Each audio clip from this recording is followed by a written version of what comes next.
sitting here in the Vatican today, I would like to thank the Church for that gift.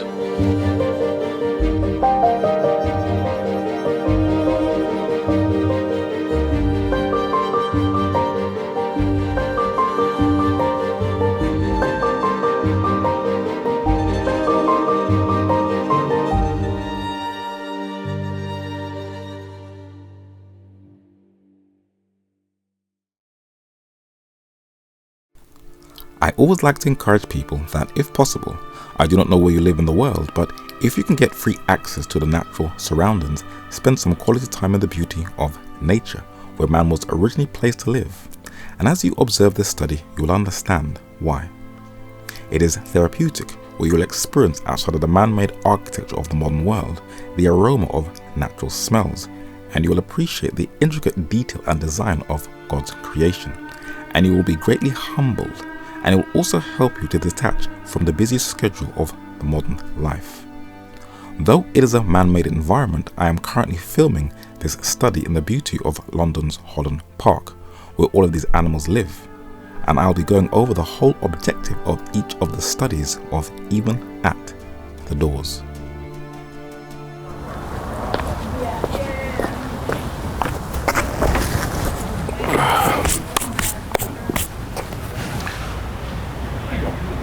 This is my testimony, part 2. And this is going to be a very, very intense study, so I'm just giving you a heads up. But I'm showing you one of the biggest challenges that myself and many people will face to finish this last work. It's going to be split into 2 parts. The first part is going to be going very deep into eternity and also current affairs. And the second part, I'm going to show you the struggle that I faced to get to this place in my life. It was music. As I encourage you at all times, please research everything you see in this study.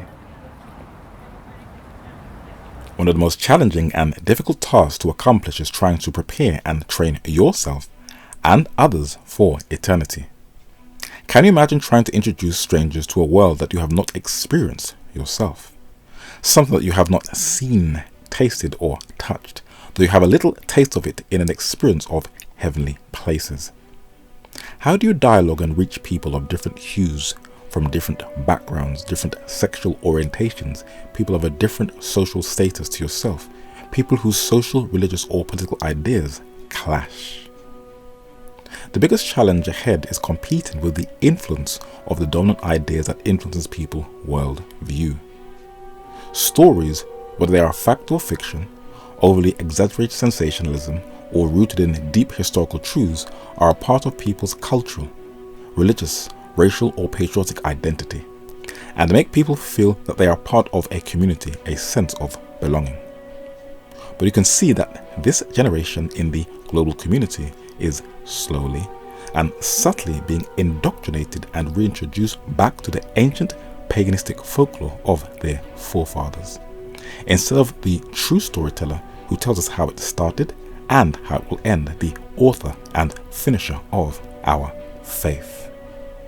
Though many of these popular stories either shows a dark dystopian world where man is his own savior, the Church of Rome always gets her feet in either through comedy, by tapping into the psychology of very young children, or through the medieval fear of horror for adults, so that people will bypass her and overlook her as the planet Earth's global true player.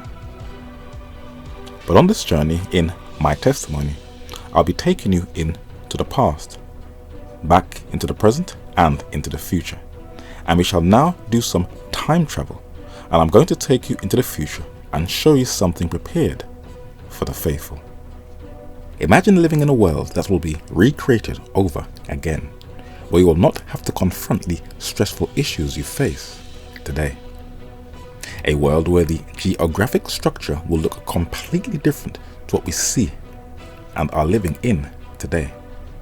No huge oceans or seas dividing people, for there will be no more sea, according to Revelation chapter 21 and verse 1.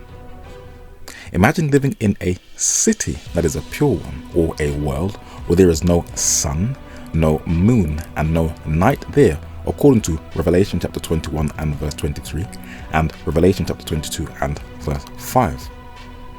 So there will be probably no insects whose fluorescent body lights up at night.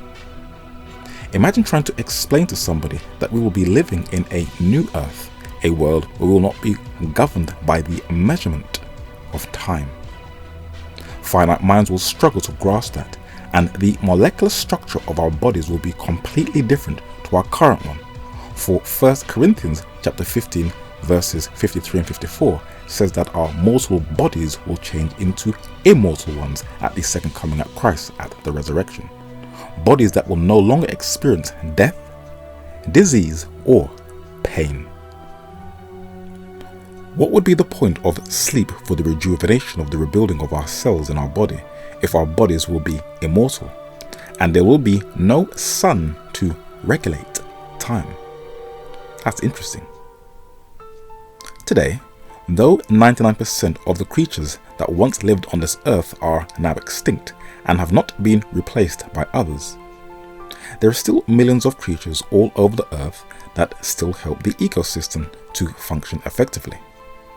They come in all different shapes and colors and smells, where man is still studying how unique they all are, though they struggle to give credit to the designer of them all.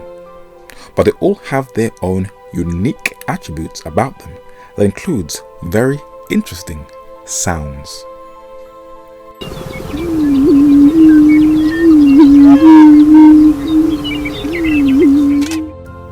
As paleontologists and paleobotanists continue to uncover the vast remains of the ecological graveyard all over the earth, they know that something cataclysmic once hit this earth, and there are fossils of all kinds embedded in the earth, and it is amazing to think that God will start the process all over again, but much more beautiful. The earth has also gone through different climatic changes over time in different parts of the earth, where whole regions have been turned into vast deserts that were once lush, green, and filled with all different creatures. You have huge sandy deserts like the Sahara in Africa, covered with complete small specks of dust. And you have the snow-capped deserts that are totally covered with layers of ice. Now, Genesis chapter 8 and verse 22 said that the change in temperature occurred after the flood. Prior to that, the earth was of one climate. Can you imagine an earth that will have no ice at all? Our finite minds will struggle to grasp that future promise. And no snow that also produces sometimes thick layers of ice. Imagine seeing for the first time the creature that once froze to death in the northern hemisphere because of this climatic shift, the woolly mammoth, roaming the earth, but this time not having to worry about trying to survive in the freezing cold. Now, there is one creature that has really fascinated modern science. It is an animal called the pterosaur, a name Western science coined that means a winged lizard, an extinct flying reptile. In Oxford Pitt Rivers Museum, there are fossil remains of them, and in London's Natural History Museum, I also filmed a fossil of a brand of pterosaur called the pterodactyl, and it would be fascinating to live in a world where we could see these now extinct creatures over again. That would be absolutely amazing and fascinating.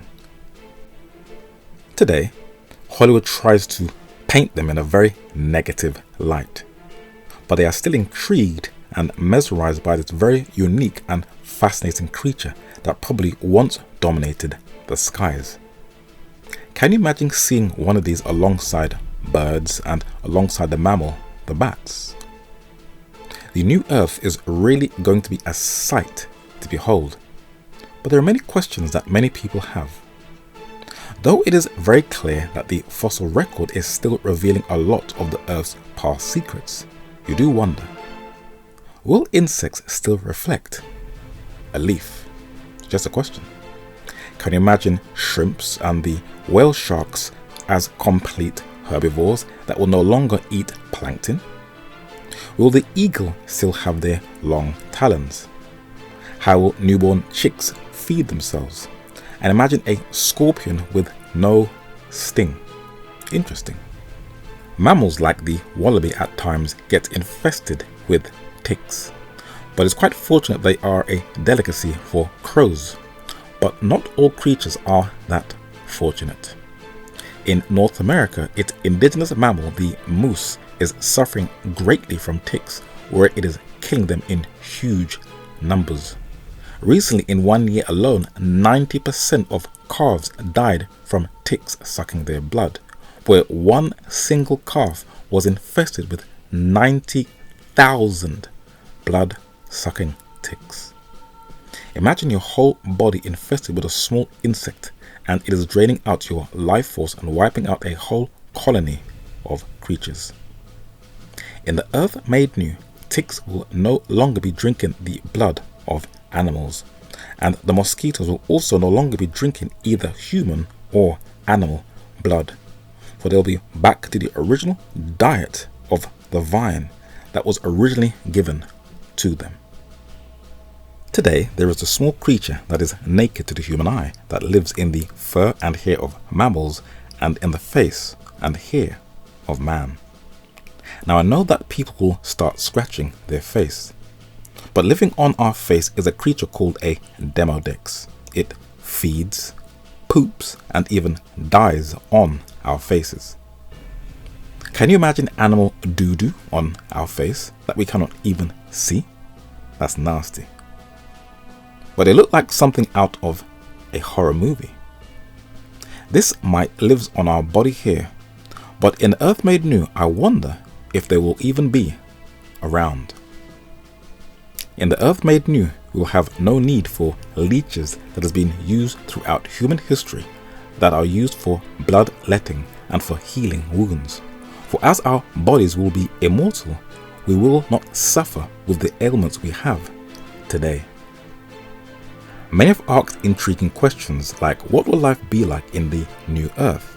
For during the global lockdown, when they closed down restaurants, bars, hotels, clubs, pubs, cinemas, theatres and sports stadiums, it was like life completely stopped for most people who lived in the cities, and it was like life had no meaning.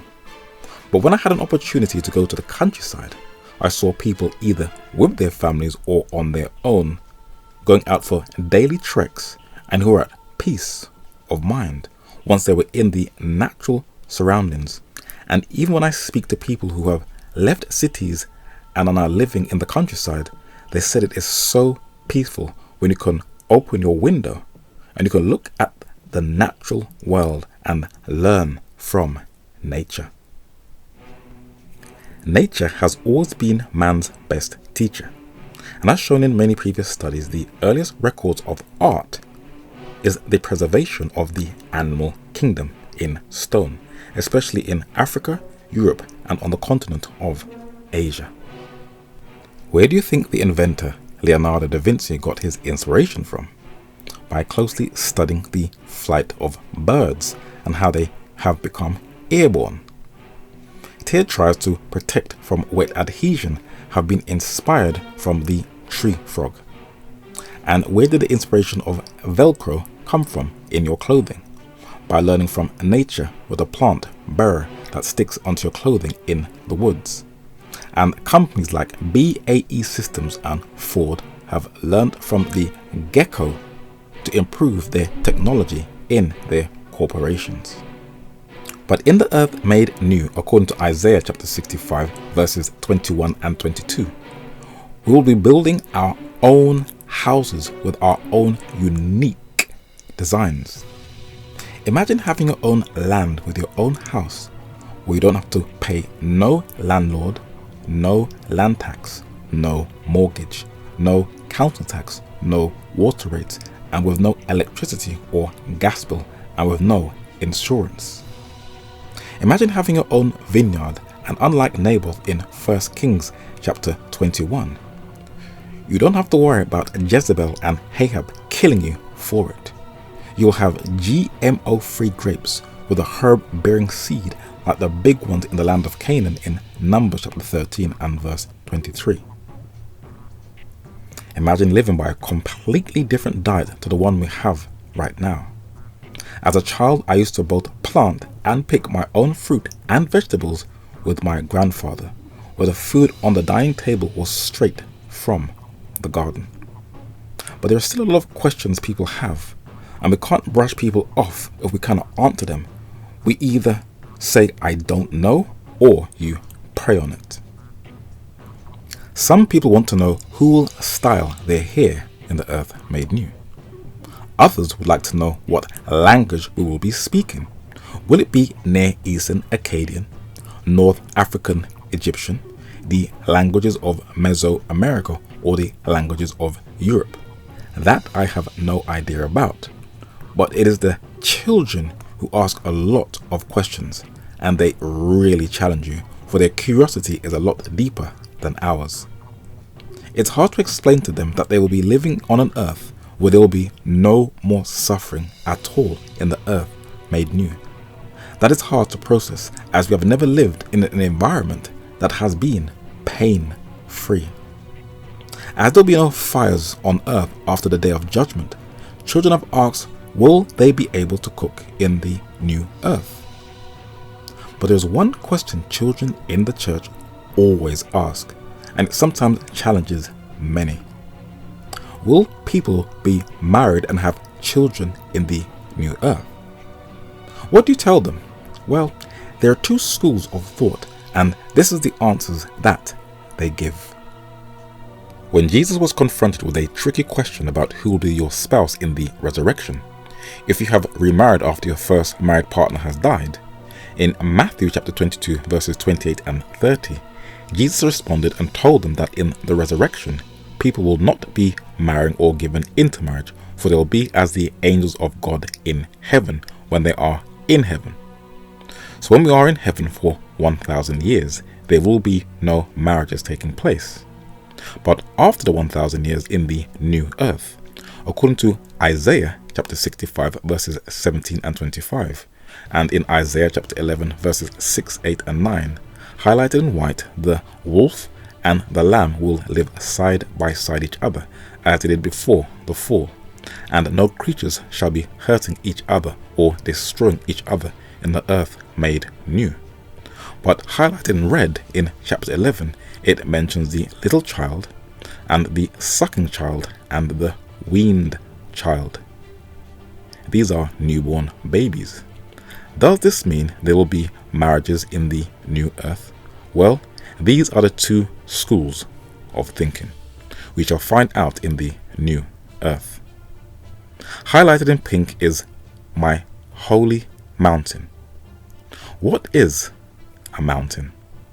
In Jeremiah chapter 51 verses 1 and 25, God calls the city or kingdom of Babylon a destroying mountain. But in Daniel chapter 9 and verse 16 and Zechariah chapter 8 and verse 3, God calls the city of Jerusalem a holy mountain. So a mountain symbolically represents a kingdom or a city.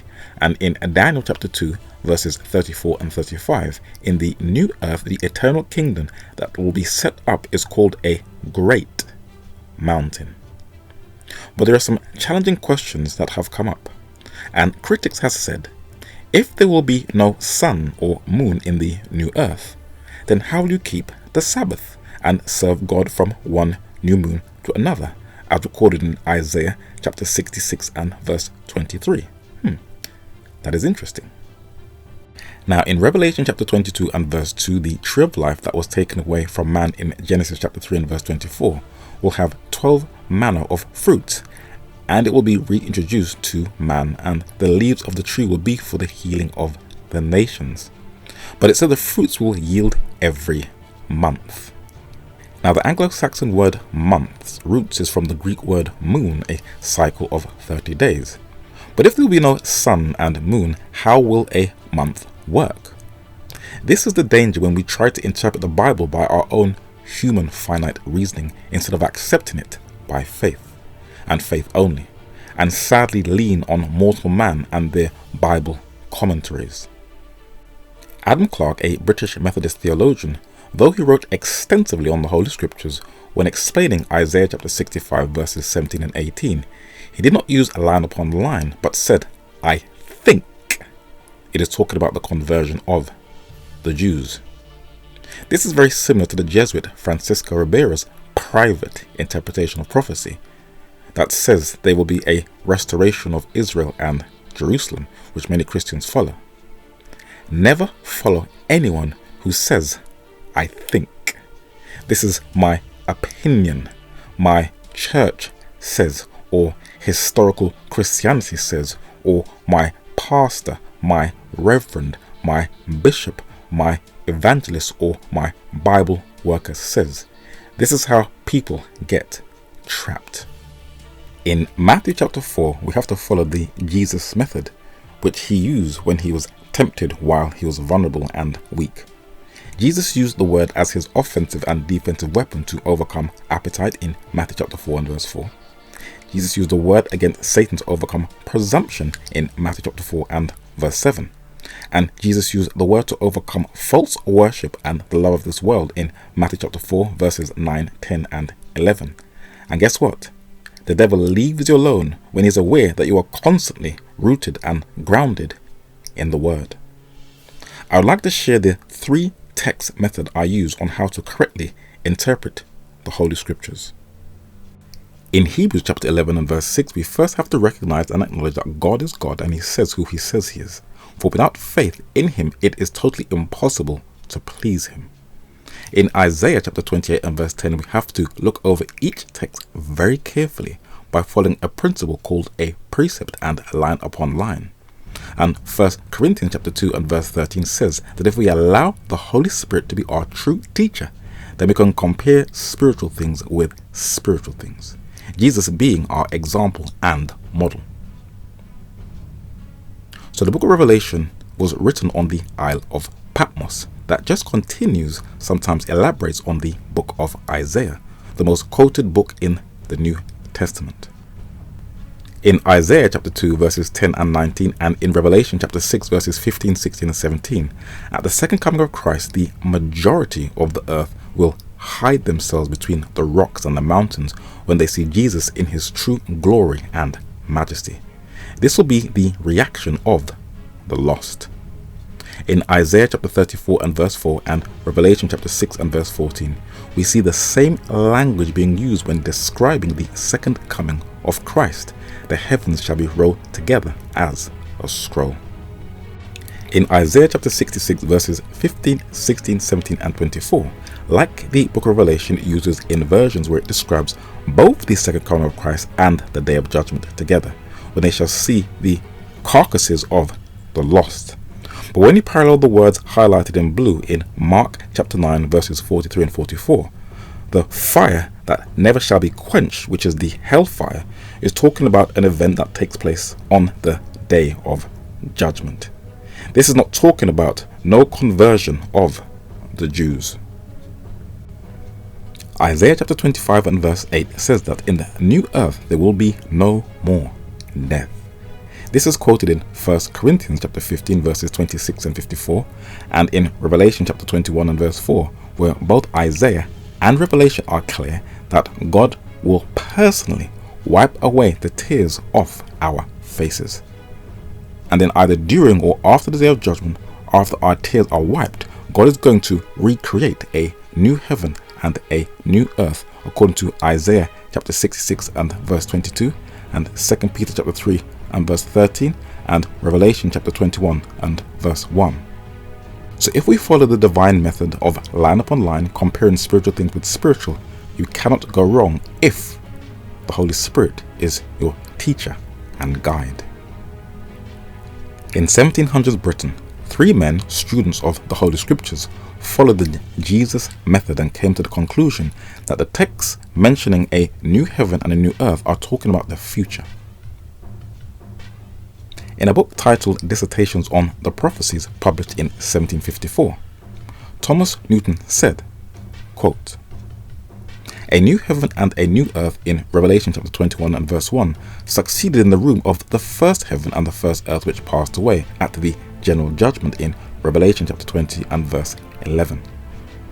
In the new earth, there is this remarkable property that there is no more sea, which whether it shall be affected by the means which the theorists of the earth have prescribed or by any other, time must discover. But it is evident from hence that this new heaven and earth are not designed to take place till after the general judgment.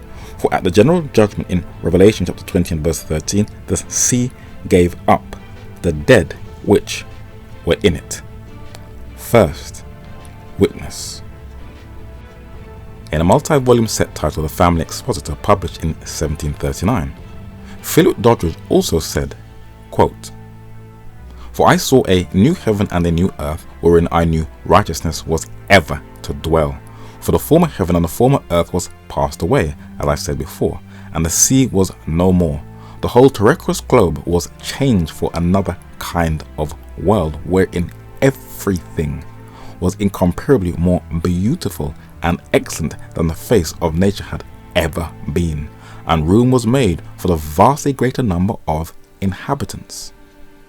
And as an emblem of the eminent holiness and felicity which should reign, I, John, saw the holy city, that is the New Jerusalem, descending from God out of heaven, and it was prepared with all imaginable ornaments and decorations, like a bride adorned for her husband, and prepared to meet him with all her charms set out to the greatest advantage."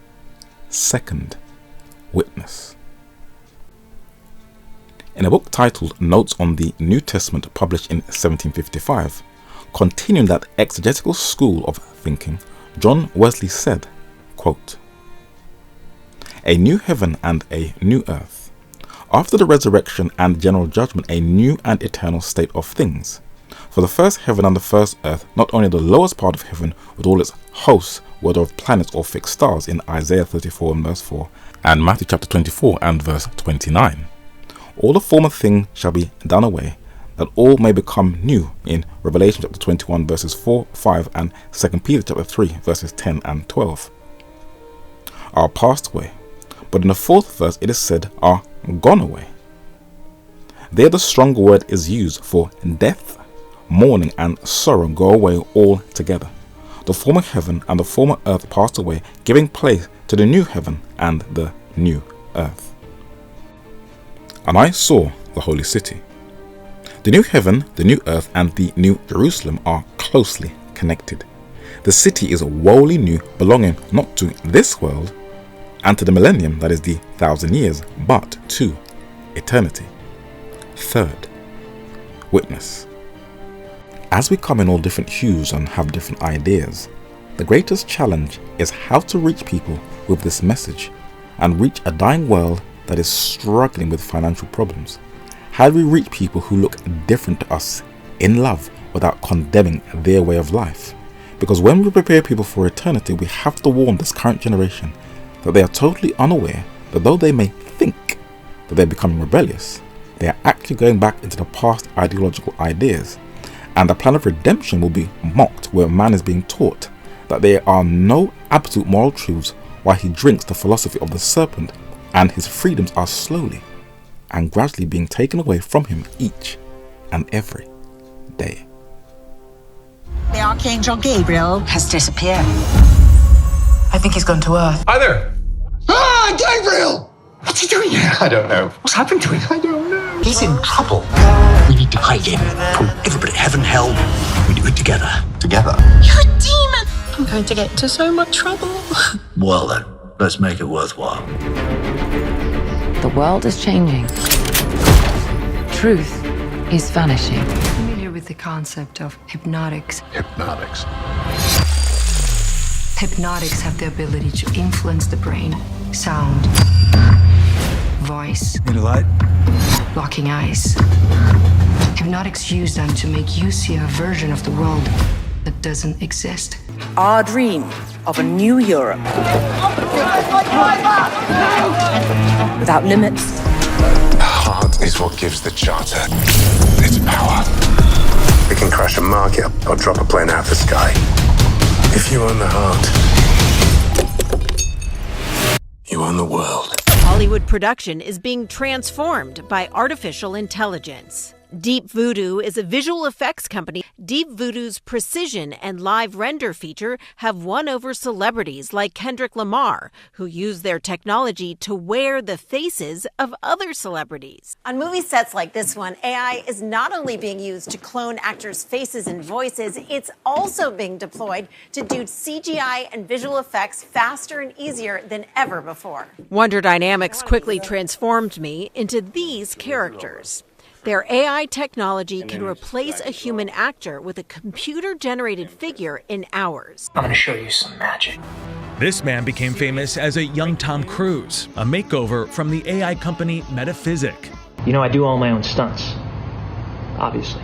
It is now immortalizing actors through image capture like this to appear in future films without ever being on set. You know things have really gone bad or ridiculous when artificial intelligence is holding church services with a packed congregation. They must think Christians are so stupid.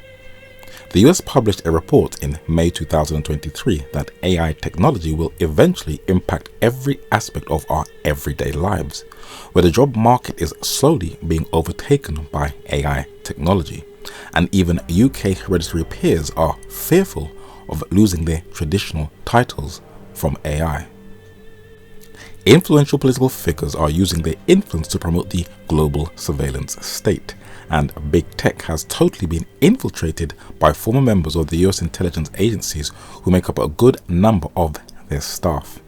And since 9/11, each day more and more of our daily lives is being digitally integrated onto a global database, not only for corporations to use for marketing, but so they are aware of what you do once you enter that digital space. And one of the clever ways of distracting us is by putting out a false narrative, a bogeyman to fear like China, when China's head of state praises both Bill Gates and renowned warmonger Henry Kissinger. For China is not a threat but is also a part of the globalist network. So how do they plan to program the mind for the globalist world order? Well, in a lecture titled Address to the German Nation in the 19th century, this German philosopher showed how Germany should lead by example that will influence the world when Johann Gottlieb Fichte said, "The new education must consist essentially in this, that, and highlighted in white, it completely destroys freedom of will in the soil which it undertakes to cultivate, and produces on the contrary strict necessity in the decision of the will. You must fashion him, and fashion him in such a way that he simply cannot will otherwise than you wish him to will." Now, who ought to place himself at the head to carry out this scheme? Well, it is the state. And how do they plan to implement that? Well, this is how they cloned Tyrone. You create the surveillance state where every aspect of our lives are monitored. You encourage people that it is better to assimilate into society and that everyone must unify and unite as one, and anyone who questions the narrative, well, you label them as a conspiracy theorist so that people think that you are completely mad. And you show people that even if you break into buildings, protest, attend meetings, watch hours of videos, read tons of books, and start calling yourself woke, we will always clone hundreds and thousands more of you in the community so that there will be no escaping the system. And the most effective way of silencing society is by, guess what? Infiltrating the churches and showing them not as places of worship but as nothing more than entertainment centers, where you clone the pastors in the image of the state by training and educating them in higher criticism or a new theology and neuro-linguistic programming. And you always present the church as corrupt, whose members are extremists and fanatics. For if you make the church look stupid, then you also make God look stupid. And after that is accomplished, you directly attack God's authority and what he divinely instituted at the beginning of time in the book of Genesis, and create mass sophisticated confusion. Why should Black people care if transgender discloses their status. LGBTQ are initials that all stand for somebody who's beloved of God, made in the image of God. Let's be clear about that. I would challenge anyone just to get to know trans people. We are a vibrant, diverse community, as diverse as anyone else. You know, I'm from the great state of Texas. I served in the military. I go to church every Sunday. My faith is very important to me. But God made me in her image. God made me transgender. How do we get to a place where people do not believe that they have to disclose their gender, and where theologians and common people are boldly saying that God, our Father which art in heaven, who they identify as a she, made them transgender, when Jesus clearly tells us in Mark chapter 10 and verse 6, but from the beginning of the creation, God made them not transgender, but male and female. Celebrities are also sending mixed messages, where men are advertising women's handbags and dressing in a way to create confusion. If a person chooses a lifestyle, then we have to respect that choice. But when that lifestyle is being enforced, then it creates a problem. I filmed a number of Jews protesting outside of the Houses of Parliament in central London. And when I asked one of them what is the protest about, he told me that the UK government is pressuring the Jewish community to teach the Alphabet Communities program to their children inside of their school curriculum. This contradicts those people who believe that the Jews are in control of the world. As shown in a previous study, the late Elaine Danielou, who was a part of the Alphabet community, said that the trans lifestyle goes back to the ancient pagan mystery schools. And the 19th century French magician in the center, Eliphas Levi's image of Baphomet on the right is a hermaphrodite goat-headed half male, half female figure. But I've been telling people for a long while now, though they may be pushing the Alphabet Communities program on the Western society that will eventually export to the rest of the world, it is backfiring, not only from the wider society who have had enough, but from people inside of that community, especially among teenagers who are beginning to see from young its very destructive and harmful effects on their personal freedoms and their personal space. But how did we reach to such a place of depravity and confusion? When I have visited churches over the years, I see more and more empty seats, where the churches are usually peopled by 65 to 70% of women. And instead of the male leaders training up young men, they want to keep their positions and titles for themselves, where 90% of the people I grew up with have all left the church. And there is a cycle taking place with the generation under myself. There are around 2 to 4 different generations that currently occupy the earth, and over time there has been a subtle decline in moral absolutes with each generation. This cultural shift started in the 1960s, where a lot of new age and esoteric ideas were being introduced into the West that my parents' generation were being exposed to. And the most effective way of spreading an idea or influencing a culture, as you will see later in this study, is through the power of music that was used to change cultural attitudes at that time. The psychedelic culture also influenced the aesthetics and the art form in film, where the late Stanley Kubrick was able to promote the unscientific theory of evolution in his 1968-2001 A Space Odyssey. Now, when I was in college, I had to watch and study his 1971 film A Clockwork Orange that glorifies rape and murder, a film that boldly promotes the very dark corridors of fallen human nature. The 1972 Godfather film is praised as a masterpiece, but it is nothing more than a glamorization of mafia crime from Sicilian immigrants to New York, and Roman Catholicism is also praised throughout the trilogy.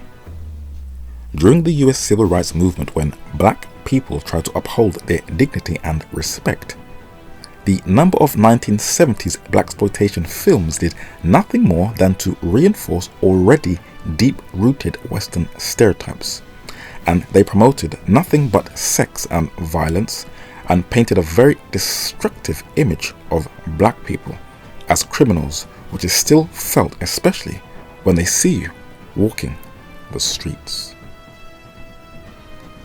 The generation called the baby boomers, those born between the end of World War II and the mid-1960s, were exposed to this psychedelic hippie culture. Their children are known as Generation X, who were born in the mid to late 1960s and early 1980s. And Generation X's children, known as Generation Y and Millennials, were born during the mid-1990s to the early 2000s, and following them are Generation Z. What have been the cultural shifts during these generations? As American influences global attitudes, I'll look at their data. The baby boomers, my parents' generation, are the ones who still run the world and have accumulated the greatest wealth. In a study titled Generational Power Index published in 2021, in its summary it documented that the baby boomers still hold the greatest economic and political power, and Generation X has the most influential cultural power. The baby boomers still dominate the American culture, where their wealth is 12 times greater than their own grandchildren, the millennials. But declassified documents document the route to the cultural shift when a man called Sidney Gottlieb, a biochemist for the CIA, was the mastermind behind the Project MK Ultra program, where he worked with universities and where Woodstock was a laboratory of mind control altering drugs. He has been nicknamed in intelligence circles as the godfather of the 1960s counterculture, where he became the mastermind of behavioral modification. This had a huge societal shift, where one of the most sacred institutions, marriage, and the most safest place, the home, for early development, became under intense attack. And if you strike up what shapes our early years, you create an imbalance in society. The late Dr. Harold Moody said that marriage is the personal, private, and individual concern of two parties engaging thereupon. It is a hazardous and difficult enterprise at the best of times, and it is unchristian, to put it quite mildly, for as by any attitude we may adopt to render an admittedly difficult enterprise far more difficult still. For a successful marriage, there must be, as far as possible, equality of social, educational, and intellectual background. Should these be vastly unequal, then there is likely to be a breakdown whether both parties be of the same or of different ethnic groups. Laws started to pass that devalued human life during the 1960s and in the 1970s, and it not only opened the door to infanticide, but the 1970s saw the biggest rise since records began of the divorce rate. All of this rode off the back of the 1960s counterculture, and we are seeing the effects of it on succeeding generations today. Anybody who says that the past has no effect on the present never carefully analyzes the generational trends. And though most churches in the West are dominated by the baby boomers, succeeding generations are losing their faith and are definitely not raising their children in the fear and admonition of the Lord. And there's a reason why people are praising the late Mary Whitehouse from the UK, who saw the destructive effects the counterculture would have on succeeding generations. For she knew that if there is no moral barriers to protect the children, they will become vulnerable to a predatory culture. And with the dechristianization of our world view, big tech corporations have been able to dominate our modern world, where they are gobbling up every aspect, slowly and gradually, of our remaining freedoms that we have left. I cannot think of a better place to confront the problems we face today than here, at the intersection of science and faith. Earth is a paradise, and we must protect it. His Holiness Pope Francis has emphasized the same theme in his encyclical when he refers to Earth as our common home and describes the imperative to care for it. 60 million primary school age children are not attending school today, and the pandemic has only made this problem harder to address. The Catholic Church itself has done so much to address this need. It remains the largest non-government provider of education in the world, educating 62 million children from preschool through high school. That gift has changed the lives of so many people, including my own. When my father came to the United States from Cuba, alone and speaking no English at the tender age of 16, the Catholic Church took him and 15 other Cuban boys under their care in a mission led by 2 priests in Wilmington, Delaware. They housed him and educated him and gave him opportunities he wouldn't have had otherwise. Later, the circle continued, and he passed those opportunities on to me. Sitting here in the Vatican today, I would like to thank the Church for that gift. So all roads lead to Rome, and this is why he uses the billions of his daily revenue from Amazon to bankroll many of the projects in the vast network of the Roman Catholic Church. But what he doesn't tell you, which is very interesting, is that according to the New York Times, not only does he work with the Pentagon, but his beloved grandfather Lawrence Preston Guise was one of the first employees of the Pentagon's Advanced Research Agency, DARPA. He not only purchased one of the biggest newspapers in the United States, the Washington Post, in 2013 for $250 million, where he influences the media and the views of the public, but he also works with the Central Intelligence Agency, the CIA, and he has successfully engineered Amazon Inc. into one of the most powerful surveillance tools for the deep state, where unbeknownst to many of its clients, their data is being collected by the police without their consent or permission. Amazon is not only the largest e-commerce company on the earth. They collect your voice recognition and stores it via Alexa, and it has reintroduced the Inquisition under the guise of Neighborhood Watch via the Ring video doorbell. But through its Amazon Web Services, she has a vast global clientele where it stores all of their data onto a global digital cloud. There are companies like, and to name a few, Britain's GCHQ,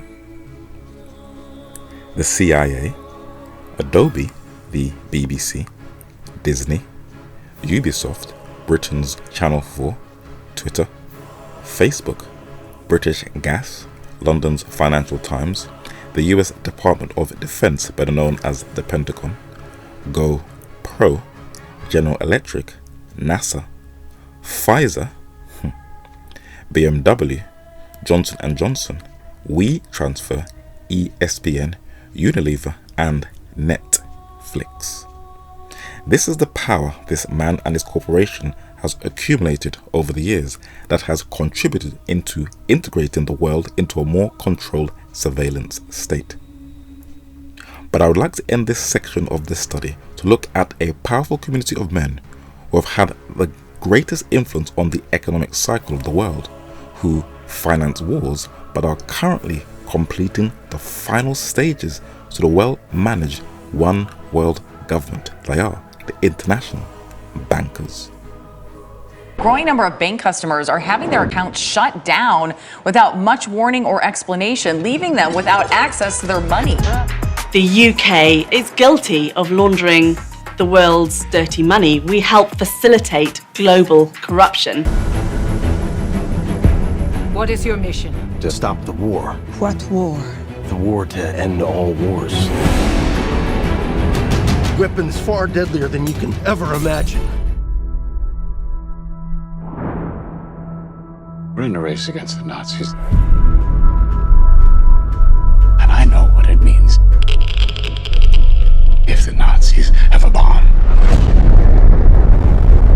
We have now added a new and revolutionary increase in destruction. The 20th century was the most bloodiest in human history.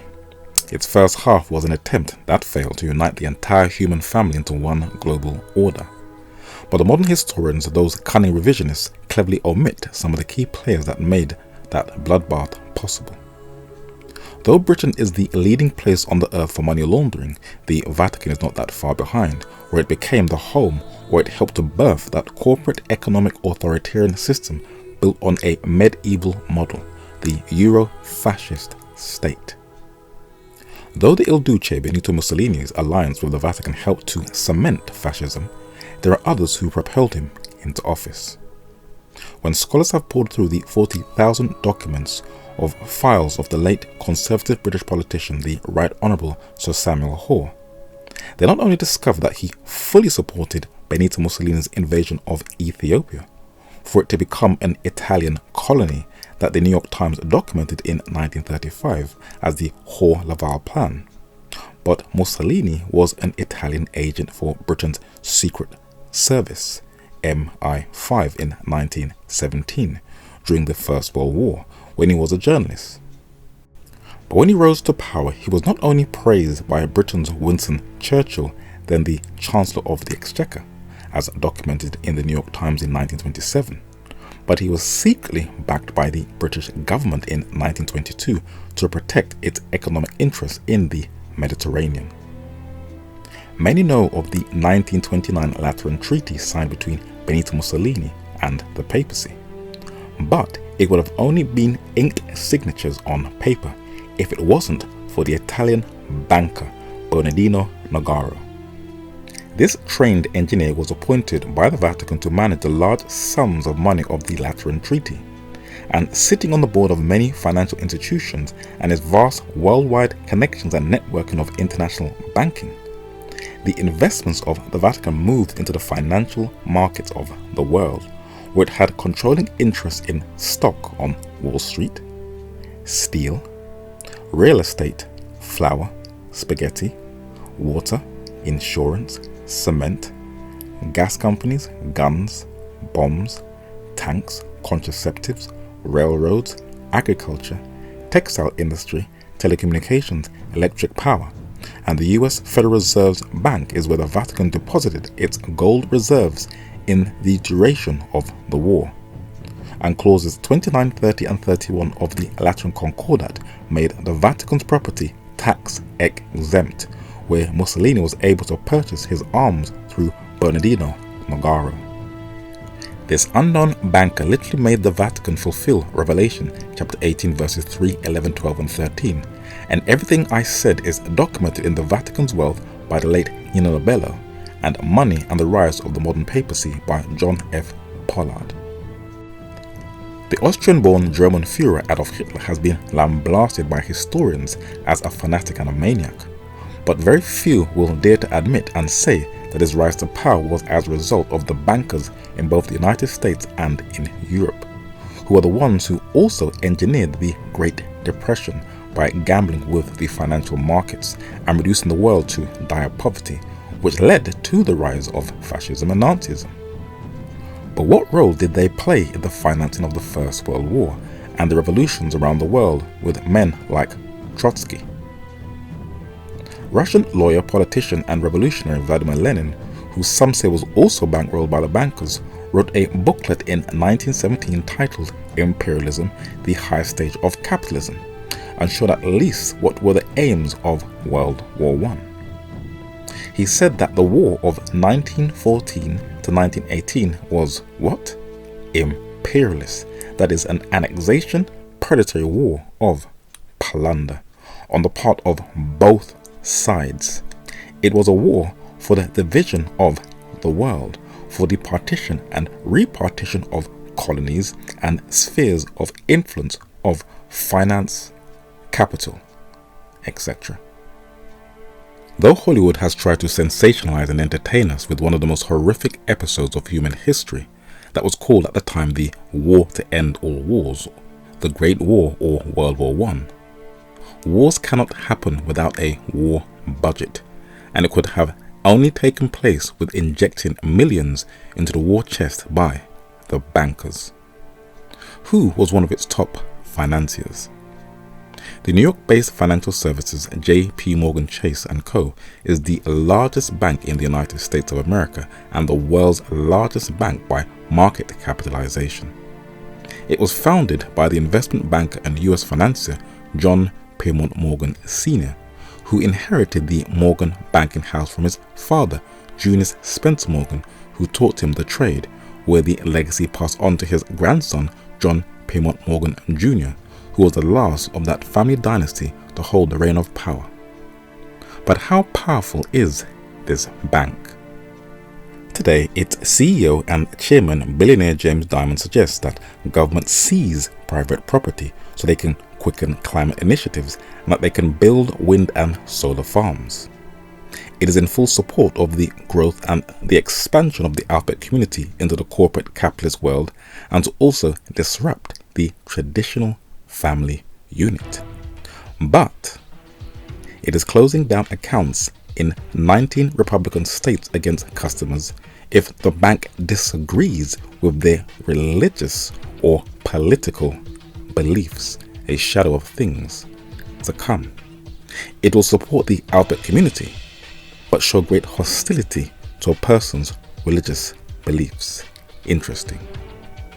Its history has its roots in the Atlantic slave trade, where it made vast profits from that evil system. And to this day, it still makes a profit from the illegal trafficking of innocent people, where alongside Germany's Deutsche Bank, they both face lawsuits because of their close ties with the late Jeffrey Epstein. But this isn't the first time both banks have colluded in the exploitation of innocent people. Germany's Deutsche Bank admits that it did business with Adolf Hitler and the Nazis in World War II, where it gained profits from the Nazi concentration camps. But JP Morgan denies it did business with the Nazis, but Chase admits that it did. But Britain's King George V sent a telegram to J.P. Morgan Jr. for England's victory in the First World War. Why did he send that telegram? In 2015, the UK finally finished paying off for World War I. For 100 years earlier, in 1915, Rufus Isaacs, known as the first Marquess of Reading or Lord Reading, paid a visit to the United States in 1915, as well as an Anglo-French delegate, the Allies, who were looking for funds to finance the war. France helped to end the American financial crisis of 1907, and Russia received money from JP Morgan. And Great Britain, France and Russia were looking to JP Morgan for loans and supplies by JP Morgan, where these top delegates like Lord Reading met JP Morgan Jr. to finance the war, according to the New York Times. And today this information is not even hidden. Their own website openly tells us that it financed the Allies, where during World War I, it says, JP Morgan and Co. arranges the largest foreign loan in Wall Street history, a $500 million bond issue to support English and French governments, and acts as purchasing agent for the Allies, facilitating the purchase of over $3 billion worth of war material and other goods needed by Allies. They profited from 2 world wars.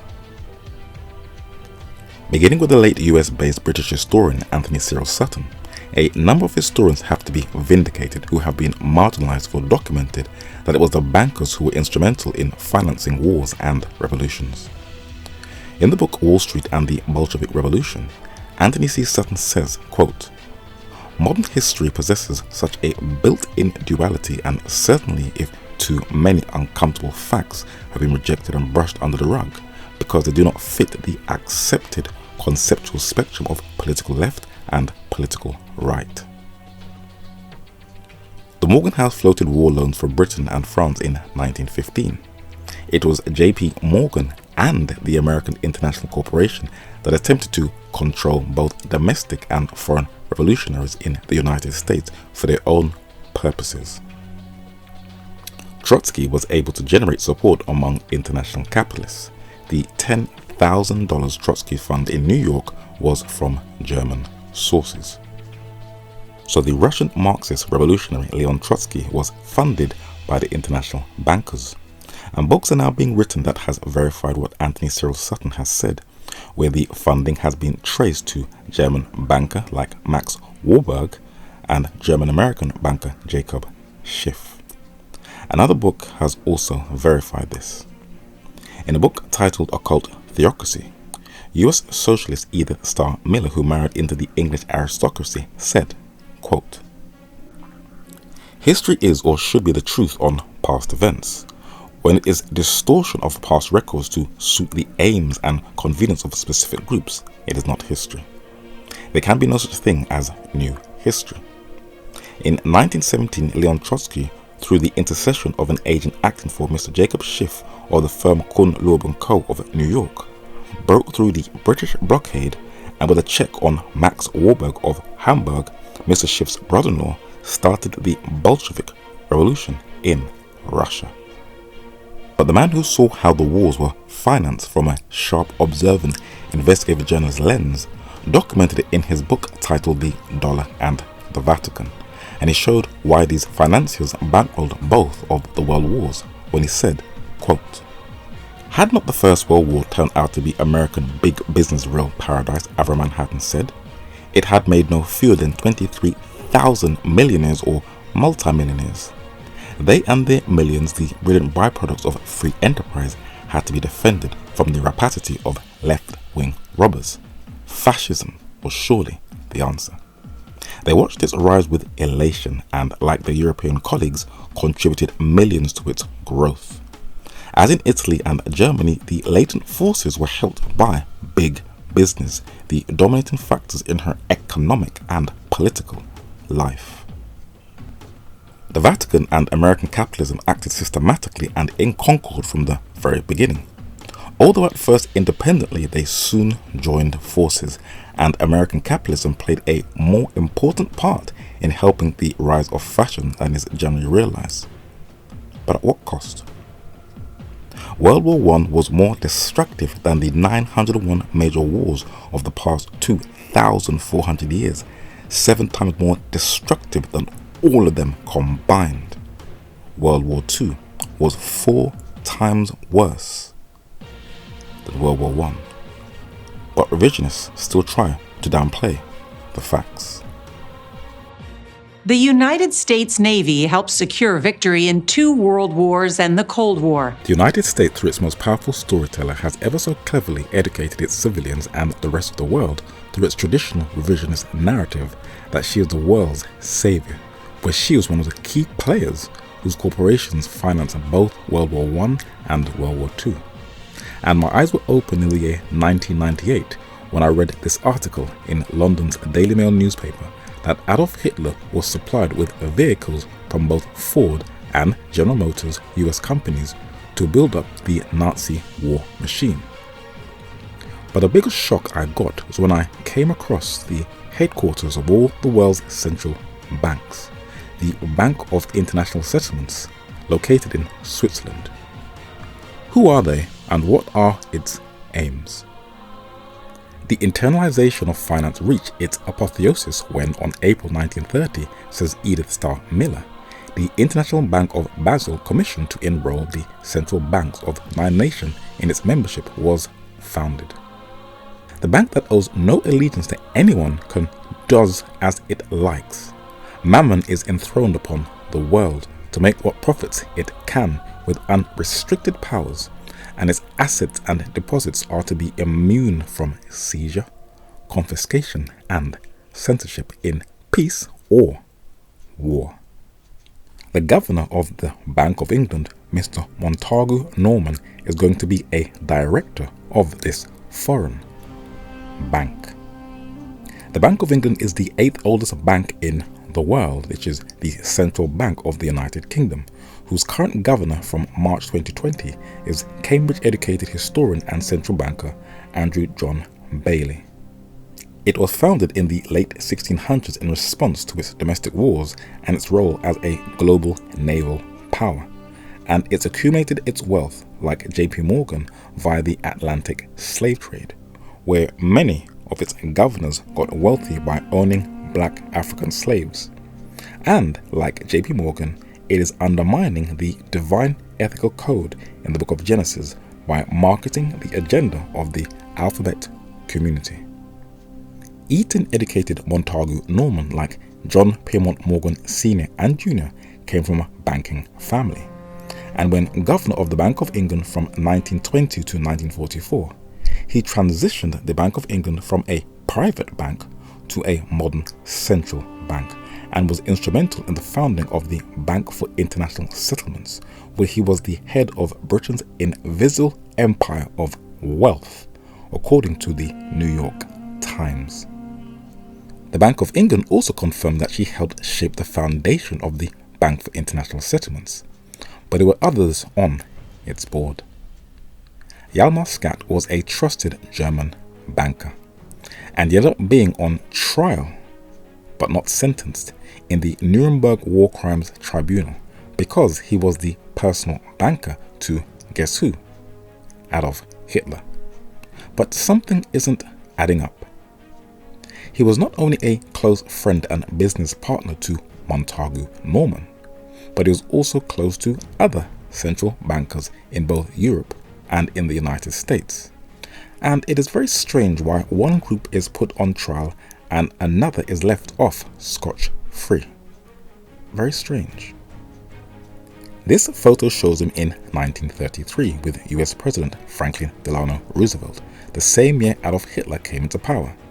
And this photo shows him with Herbert Hoover, the 31st and former president of the United States, while he visited Nazi Germany. Why is a Nazi German banker in such close proximity with former and current US presidents? Because as the Bank of England's own archives confirm, the appointment of Dr. Schacht as a minister of the German government in 1938 led to his departure from the Reichsbank and also from the board of the Bank of International Settlements, where in June 1939, Mr. McKirkpatrick, an American, was appointed as president. So while people were getting slaughtered and massacred on the battlefields, mostly in Europe, the central bankers were all on the same board, while we are fed a false narrative of the war. So why have I touched on the bankers? Every single inhabitant on the earth is going to be put to the test. And it doesn't matter what is their sexual orientation, their ethnicity, their age, their class, their social status, or what their philosophical or religious beliefs are. No man will not be able to buy or either sell unless they have either the mark or the name or the number. And it will be the bankers who will be instrumental in this authoritarian venture, where people today know that something is not quite right with the closing down of many high street banks, and where people all over the world are having their accounts frozen, whether they are in Lebanon, or if they are in China, or if they are in Canada. And this clamping down on people's personal wealth is a precursor for bigger things, for it is interesting that in post 9/11, Islamic groups had their assets and wealth frozen, and today Christians and many other people are having their accounts shut down if they oppose the agenda of the alphabet community. So one of the aims of Even at the Doors being created is to forewarn people of what's to come. Even though the powers that shouldn't be know that the majority will follow the crowd, because they tell you so, for they are very aware that most will not step outside of their comfort zone. But you still have to tell people in love what is about to go down, but offer them the ticket to eternity. Whatever decision they make after you tell them, that is now between them and God.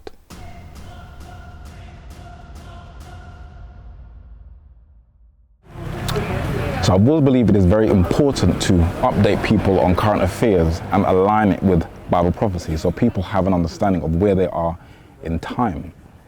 But this next part of the study, I'm going to show you the biggest struggle I've ever faced in my life. Though I was born in the UK, I am of Caribbean descent, and one of the things that is very part and strong in the Caribbean culture is music.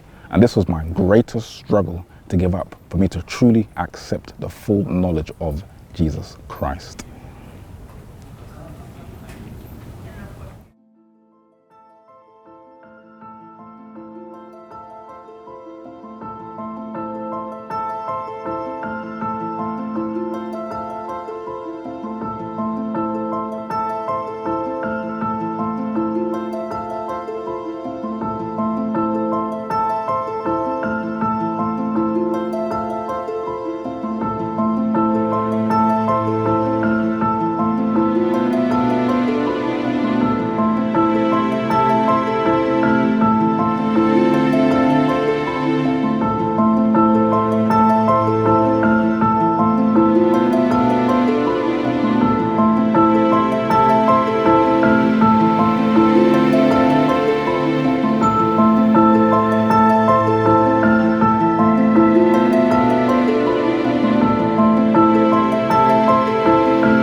This was the music I used to watch and listen to up until my late teens, and I was totally unaware how powerful music was and the effect it has on the psyche.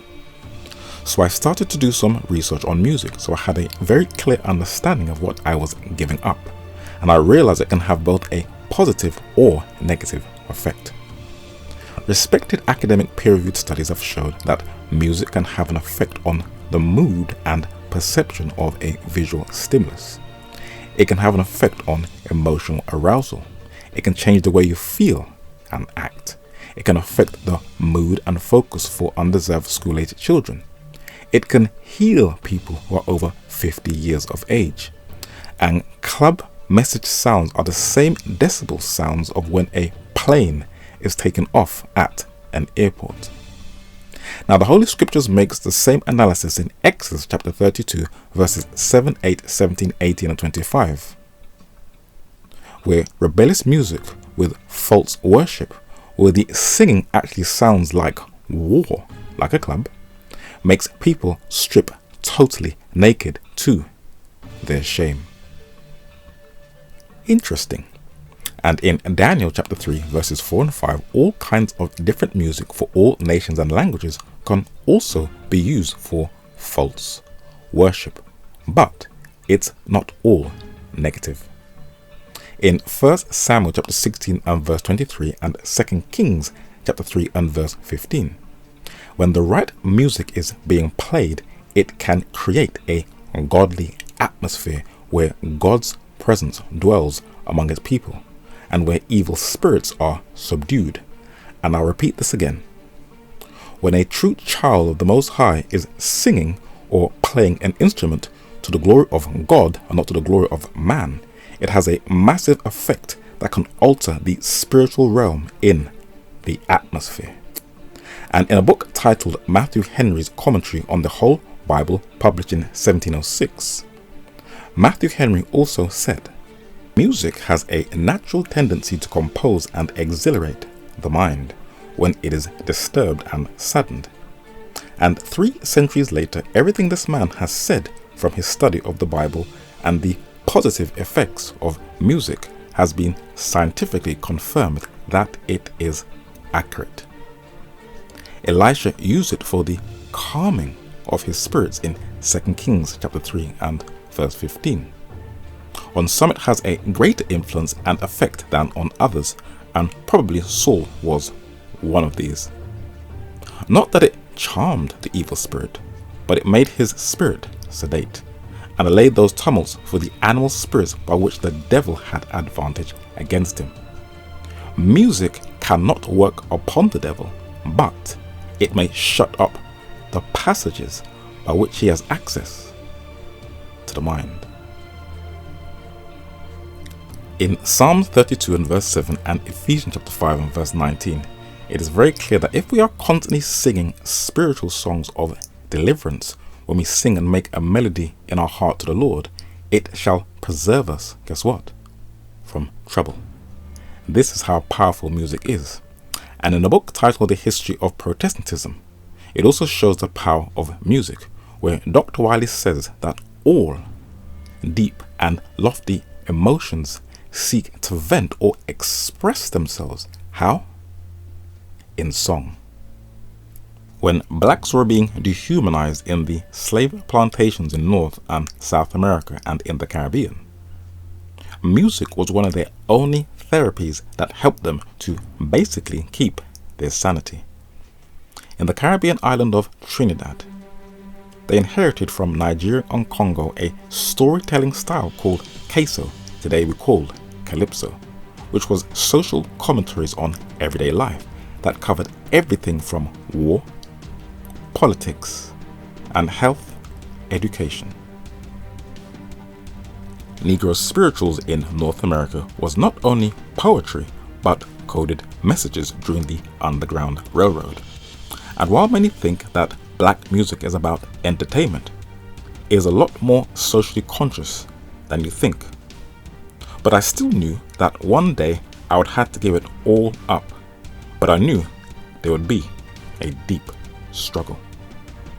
In a book titled Osiris, the Egyptian Religion of Resurrection, the English historian E. A. Wallace Budge said that music, singing, and dancing is one of the most important features of the African religion and the very character of the African. What does he mean by that? When something is a part of your genetic and cultural nature that is unconsciously inherited from your forefathers on the African continent, the land of Kush, no matter how much you try to shred it, it is a very deep internal battle and struggle, especially if, even in a subtle and nuanced way, it turns your heart away from the worship of Yahweh. Even if people don't want to admit it, descendants of slaves inherited this style of music from Africa. But when you look at people breakdancing and spinning on a dance floor, very few are aware that it is inherited from the West African villages in Nigeria. What got me is its massive influence around the world, where Eurasian cultures would literally mimic this music to an art, sitting down and closely watching how black people perform. I never knew that it had such a global impact, but I'll tell you why I battled to give it up. In the summer holidays in the 1980s, when my parents went to work, all the young people on our road would be in my living room dancing to, guess what? Hip-hop, through its art form called rap. Rap was different when I was growing up. It was about poetry and beats, and there was very little swearing and no female video vixens. But one of the reasons myself and my brothers loved rap is because where most of the early rappers' roots were from. Give it up for Pete Rock and A Place to Be. Hip-hop largely is a marriage of immigrants from places like Jamaica and Puerto Rico. How did you get your parents to consent to you working at a radio station so young? Jamaican parents, man. They, hooked up with my dad, Jamaican. My father, who could have easily shipped me off to any number of my Jamaican relatives. I had him in Jamaica, I had him in London, I had him in Toronto. You know what I mean? Yes, man, a little red boy. Come here, boy, red boy. Right. Yellow man. Once in a while on TV, there's an honor that makes you so happy for the privilege. And to stand next to Grandmaster Flash, the man who gave birth to hip-hop, literally, the Furious Five coined the phrase hip-hop. The DJ, Grandmaster Flash, was raised in New York, but was born on the Caribbean island of Barbados in the British West Indies. And some of the early pioneers of rap were either born in the Caribbean or their parents were from there. The first rap concert that I attended was in Hammersmith in West London with a group called Salt and Pepper. The rapper Salt was born in Kingston, Jamaica. I used to listen to the late rapper Heavy D, who was born in Mandeville in Jamaica. The first outdoor all-day concert I went to, I saw LL Cool J perform Mama Said Knock You Out at a Kiss FM launch party in Harvey Fields in London. One of his grandparents are from Barbados. I used to listen to the Fugees, where Wyclef Jean and Pras are both of Haitian descent, just to name a few. And these children of Caribbean descent had a huge impact on music, where the music I used to listen to in my living room, like Lardy Dardy by two men of Caribbean descent, according to the Wall Street Journal, is the most sampled song in the music industry. This is the effect they had on the American and global culture. Ducky Fresh was born in Bridgetown, Barbados, and Slick Rick was born in London, England, but his parents are from Jamaica. And it is only when I looked into the crowd when these two men were performing that I was aware how influential people of the Caribbean were. But as much as I was raised on it, well, when my parents were out at work, I knew that one day I would have to give it all up. And something came over me in the year 1995, which helped me on my conversion when I was 19 years old. Now, before I was converted to Jesus Christ, my favorite rap song was called Get Down, performed by the late rapper Craig Mack. And even researching this song for this study, there was still a war with the old man. And when one of my older brothers and myself attended this very concert in 1995 in Hammersmith, I remember the crowd almost lost their mind when he performed Get Down. But shocking to many, it was in this concert that I turned my life fully to Jesus Christ. And I have not looked back since. When you want to follow the narrow way, it's frightening and lonely. People call you a fanatic and an extremist, but all I wanted was to be like Jesus Christ. I did not want to be like no pastor, neither like a church denomination with its do's and don'ts. I only wanted to be like Jesus Christ and no one else. I didn't see any living examples, but the Lord led me to some men who I respect greatly. In the British Museum on display is a book that totally changed my life. It is the interesting narrative of Olaudah Equiano. And despite being kidnapped and seeing horrific practices in the plantations, this Nigerian-born abolitionist gave his life to Jesus Christ on his own. The other is a man called George Washington Carver. He was born into a world where he was viewed not just as property and merchandise, but as an animal. He witnessed a lynching, and unbeknownst to many, he also experienced his fair share of prejudices. But like Olaudah Equiano, he found Jesus Christ in the midst of darkness. And these two men have been my two greatest examples and inspiration. For Hebrews chapter 12 and verse 15 says, what bitterness does to you, guess what? It eats you up from the inside. And these men had true inner peace in Jesus Christ, even when they saw the worst example of Christianity in both the Protestant and Catholic world. But I wanted to know if the Christianity that I practiced from birth was biblically and historically authentic. And the Lord led me to the oldest church in the world, the Nestorians. Our children are dying. Our Christian families were displaced. How can we accept people saying that the Christians aren't fighting? It's the opposite. We want to fight everywhere. The early 21st century invasion of Iraq, the Second Gulf War, had reintroduced to the world a community that once had the biggest influence in Asia, but are now scattered all over the world.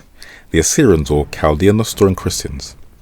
And out of all the Christian communities on the earth, they still, from the embryonic beginnings to this very day, speak the language of Jesus Christ, Syriac, Aramaic. There are many who think that both the Armenian Church in Asia Minor and the Ethiopian Church in the Horn of East Africa are the oldest churches in the world, but that is inaccurate. They are not. The Assyrians have an older history according to the BBC, and the New York Times in 2007 tells us how far they stretch to. It documented that Assyrian Christians, the indigenous people of Iraq, the inheritors of the ancient Mesopotamian civilization, and the world's first converts to Christianity. They are first mentioned and briefly documented in 1 Peter chapter 5 and verse 13 as the church that is at Babylon, in what we today call Iraq, and they are the successors and descendants of the race or tribe of people who the prophet Jonah grudgingly and hesitantly preached to, whose artwork still adorns museums all over the world, the descendants of Ashur in Genesis chapter 10 and verse 22, the Assyrians. And one of their descendants played a central role in the discoveries of artifacts that strengthened the historical accuracy of the Bible.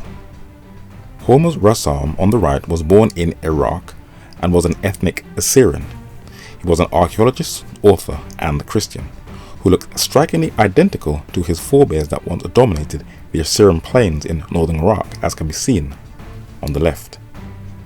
He migrated to England and was hired by Sir Austin Henry Layard, the British archaeologist, who also sported a beard that was strikingly similar to the Assyrians whose monuments he transported from Iraq to England. The English linguist George Smith, who also worked for the British Museum, deciphered a number of the finds Hormuz Rassam excavated. It was this ethnic Assyrian who discovered the Epic of Gilgamesh that included the infamous flood tablet from Assyria. He also discovered the tablet with King Belshazzar's name inscribed on it in Near Eastern cuneiform, the king who's mentioned in Daniel chapter 5, 7, and 8. And the famous Cyrus cylinder was also discovered by this Assyriologist, so he made great contributions to biblical studies. I have covered the Nestorians in a number of previous studies, but as this is my personal testimony, I will show you the real reason why I mentioned them and the impact they left on Asia. Their church stretched from Jerusalem in Western Asia between the Mediterranean and the Dead Sea to China in East Asia, back to the Mediterranean in Cyprus, and they evangelized many people in Sri Lanka in South Asia, people in Turkey, in Armenia, in Palestine and Arabia, the Chinese people, the Uyghurs, a Turkic ethnic group in Central and East Asia, the Mongols in East Asia, whose founder, Genghis Khan, had the largest empire covering a land mass. The Mongols inherited their first official alphabet from the Nestorians.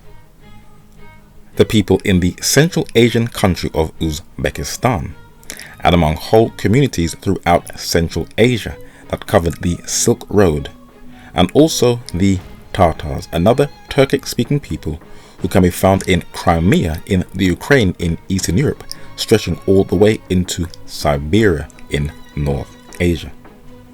This was the vast influence the Nestorian missionaries had spread throughout the Asian continent. They also greatly influenced the cultures they interacted with. Muslims are very bold and confident at claiming that the designs of their elaborate mosques can be titled as Islamic architecture, but they make the mistake of not telling you where that unique style was inherited from. The dome-like structure style is not original.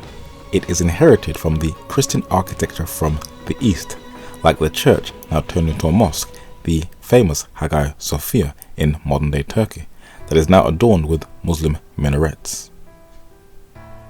This architectural style can be found in colossus-style mosques to much smaller ones throughout Asia, and they can also be found in mosques in Africa, like the Great Mosque of Kilwa in Tanzania in East Africa.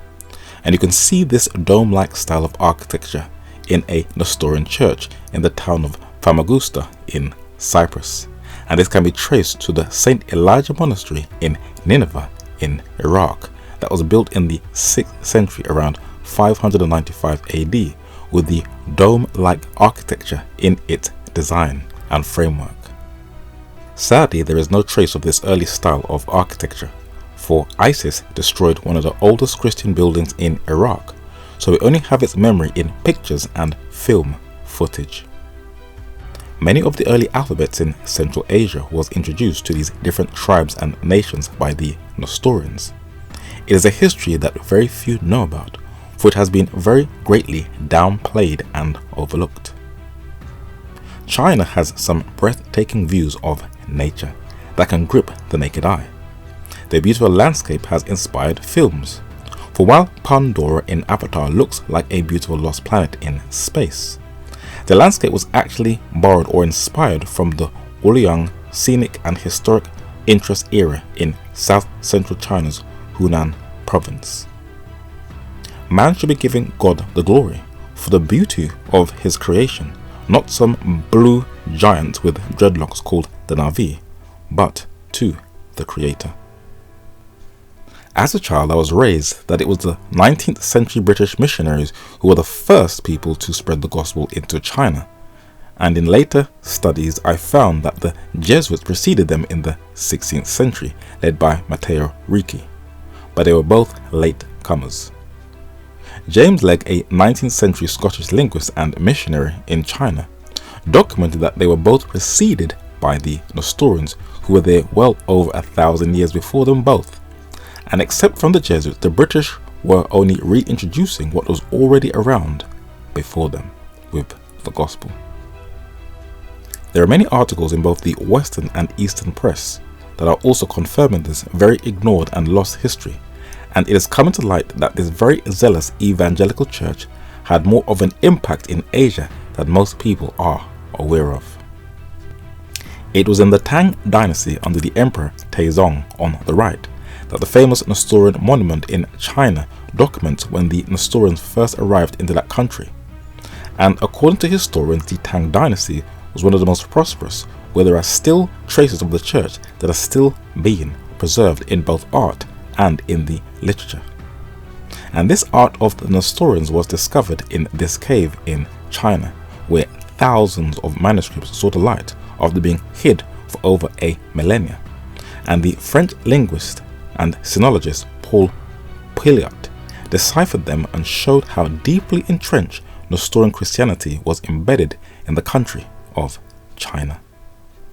Western historians like the Italian merchant and explorer Marco Polo, and the German theologian and historian Johann Lorenz von Moschim, as well as Dr. James Aitken Wiley, all spoke highly of this little-known church, but there are others who detailed their deep impact on the Orient in the East. A 4-volume set was published in the 19th century titled Schaff-Herzog Encyclopedia of Religious Knowledge. It was compiled by Johann Jacob Herzog, a Swiss-German Protestant theologian and professor. And Philip Schaff, a German-born US-based theologian, translated it into English from German. And this is how they documented this powerful church. Quote, "The Nestorians rapidly developed into a powerful ecclesiastical party and, excluded from the empire, carried on an extensive missionary activity in Persia, India, and China. At one time, Baghdad in Iraq was the patriarchal residence. The principal seat of Nestorian learning was Nisibis, that is in modern-day Turkey. The sect produced learned theologians and also distinguished, and highlighted in green, physicians and philosophers who translated Greek classics, especially Aristotle, Hippocrates, and Galenus, and were the only representatives of letters in the Orient at the time. In Arabia, the Nestorians were also successful in propagating their doctrines. They spread in Syria and Palestine under the caliphs. Under the Mongols, likewise, the Nestorians were favored. the favorable positions of the Nestorians under the Arabs and Mongols was attended with a rapid extension of Christianity in Eastern Asia. First witness. In another volume set titled The History of the Decline and Fall of the Roman Empire, published in the 18th century, Edward Gibbon said that the Nestorians, who under the name of Chaldeans or Assyrians are confounded with the most learned or the most powerful nation of Eastern antiquity. Under the reign of the caliphs, the Nestorian church was diffused from China to Jerusalem and Cyprus, and their numbers with those of the Jacobites were computed to surpass the Greeks and the Latins. In the 6th century, according to the report of a Nestorian traveller, Christianity was successfully preached to the Bactrians, the Huns, the Persians, the Indians, the Perso-Armenians, the Medes, the Elamites, the barbaric churches from the Gulf of Persia to the Caspian Sea, the Pepper Coast of Malabar and the Isles of the Ocean, Socotora and Ceylon, which today is called Sri Lanka, of Balt and Samarkand in Uzbekistan, and the roving Tartar. They exposed a metaphysical creed to those illiterate shepherds, to those sanguinary warriors. They recommended humanity and repose. Second witness. In a book titled Nineveh and Its Remains, Sir Austin Henry Layard, who personally spent time with this community, documented that at the time of the Arab invasion, the learning of the East was still chiefly to be found amongst the Chaldeans. Their knowledge and skill gained them favor in the eyes of the caliphs, and they became their treasurers, their scribes, and, highlighted in green, their physicians. They labored assiduously to disseminate their doctrines over the continent in Asia, and they were masters of the science of grammar, rhetoric, poetry, dialectics, arithmetic, geometry, music, astronomy, and medicine, whose treatises were preserved in public libraries. Third witness. Though little is known of them today, though they have impacted the world, their great contributions are still preserved in vast libraries all over the world. And these men observed something that was central to their evangelization. They were physicians, and modern medical science can be traced to them. Harley Street in central London off Marylebone Road, since the 19th century in the Victorian period for over 100 years, is the most respected street in the world for dealing with medical procedures. And with over 300 consultants of men and women of different cultural, racial and religious backgrounds, it has the best private healthcare, best medical expertise and state-of-the-art equipment, with patients who come from all over the world to be treated. But this foundation was laid by those who preceded them, the Nestorians, and a US physician confirms this. Dr. Alan Oldfellow Whipple was a Princeton University educated American surgeon who was born to missionary parents in Iran. He was a president of the American Surgical Association, the New York Surgical Society, a fellow of the American College of Surgeons, the Royal College of Surgeons in the UK, the New York Academy of Medicine, chairman of the American Board of Surgery, president of the Society for Clinical Surgery, and consultant advisor at Princeton University who specialized in the pancreas. In these posthumous accolades in respected academic journals, he was a pioneer that specialized in the operations of pancreatic cancer in the 1930s, with a successful surgery style that was named after him, the Whipple Triad operation, which was a complex operation in which surgeons remove the rightmost or head of the pancreas, as well as the gallbladder, part of the stomach, the lower half of the bile duct, and part of the small intestine, and then reassemble the whole thing in a new configuration. But this physician and prolific writer said who were once the most respected physicians. The Nestorian and their school and hospital were treated with great respect by the Muslim conquerors, he said. During several centuries, the school and hospital or by Marcitan, as it was called in Asia, held first place in the world of science and medicine. This is how deeply respected they once were. The physicians specialized in the study of the human eye, and Hunayn ibn Ishaq al-Ilbadi, a 9th century AD Iraqi Nestorian physician, has the oldest known study of the human eye that laid the foundation for Islamic science and later Western science. And there are others who knew of their brilliant contributions. In a book titled The Monks of Kublai Khan, translated by the late Sir E.A. Wallace Budge, it documented their influence in the field of medicine.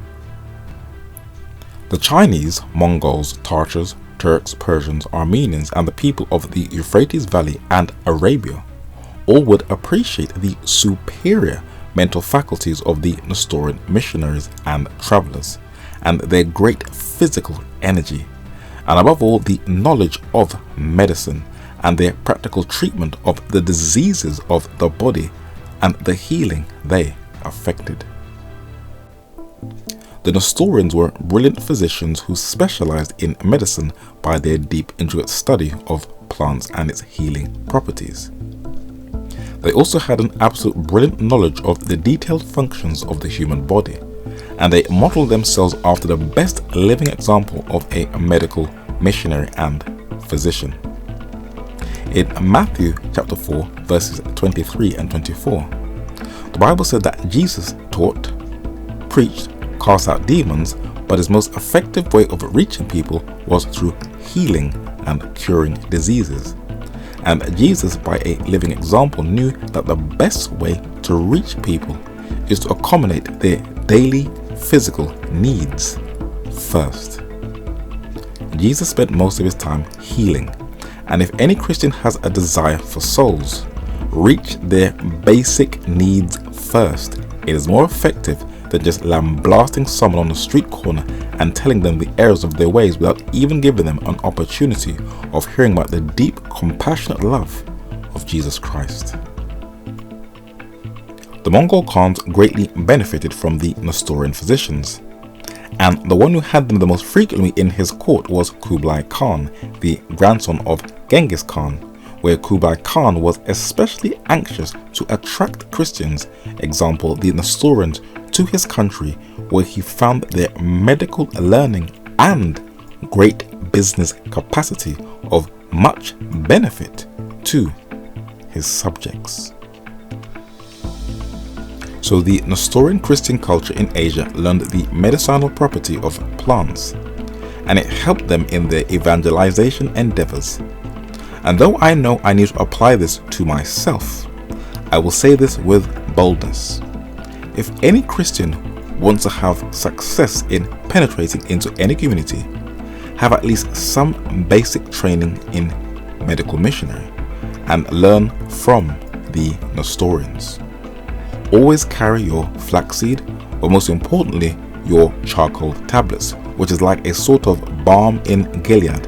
It sucks out many poisons. If you have some kind of surgical diploma behind you, then take a leaf out of the Nestorian's book. This is one of the most effective ways to win the hearts of people. When a man or woman is greatly sick, they don't care too much about your ethnicity or your beliefs. They just want to be healed and cured.